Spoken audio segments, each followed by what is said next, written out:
Good day, welcome to Assignment 6 of module BPT1501. On this session, we'll be looking at teaching and learning using an inclusion wheel tool. It does not really look like an inclusion wheel, but however, let us call it inclusion wheel 2.0.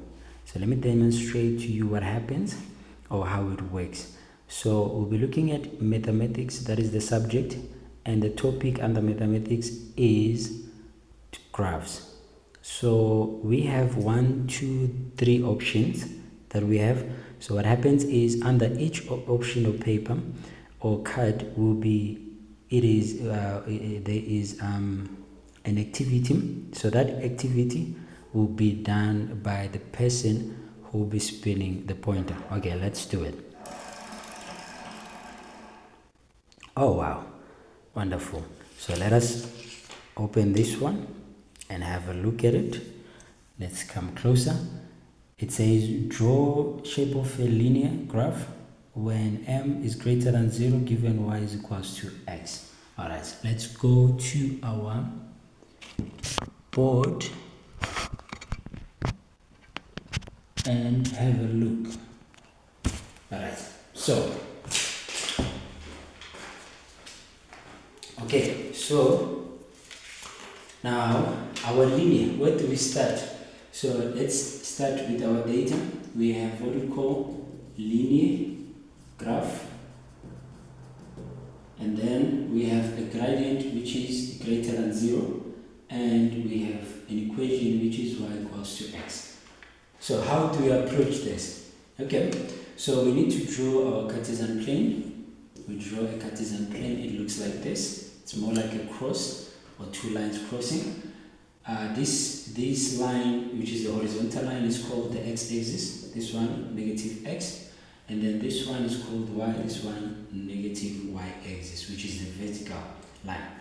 So what happens is, now, we usually have numbers, but today we're not going to have numbers on this session because we're basically drawing the shape. We're not just plotting points for the graph. But anyways, briefly, I would say these numbers that will come from your number line.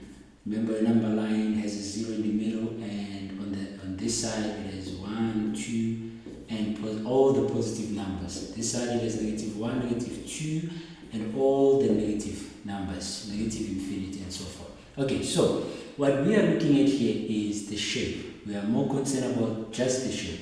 Okay, so when we have the gradient which is greater than 0, but how do we get that? The standard equation of a straight line graph or a linear graph is y equals to mx plus c. Right, so which means in this instance, if we are given this equation, which means we do not have c, we do not have m. And then in this case, definitely c is 0 because it is not there. And then m, we don't have the value of m, but we can assume that m is 1 because there is no number here. Because in mathematics, it is said that when there is no number before a letter, and then that number is 1. So which means we can assume that, or we can say m is equals to 1 in this case, right? So the c represents where the graph will cut the y-axis. Okay, so let's see. So for positive gradient, this is how we draw the graph. The shape, it's a straight line, but the graph is tilted in that direction.